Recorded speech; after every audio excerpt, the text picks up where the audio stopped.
So in this question, we want to calculate the potential difference across each of these cells, which we're going to assume are identical. It says here that the current I is equal to 0.050 amps, and this resistor has a resistance of 20 ohms. So R is equal to 20 ohms. So first of all, to work out the potential difference, V is equal to I times R. So that means it's going to be equal to 0.050 multiplied by 20. So I'm just going to put that into my calculator. So 0.05 times 20 gives a value equal to 1.0 volts.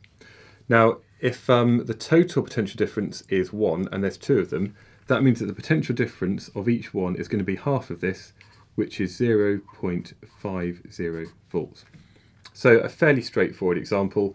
All I'm doing is just identifying what I know from the question and writing this down, choosing an appropriate equation, putting the numbers in, and then just having that last bit where, a lot of people might forget to half this because they maybe don't see the other cell. So it's just checking that your final answer actually answers the question.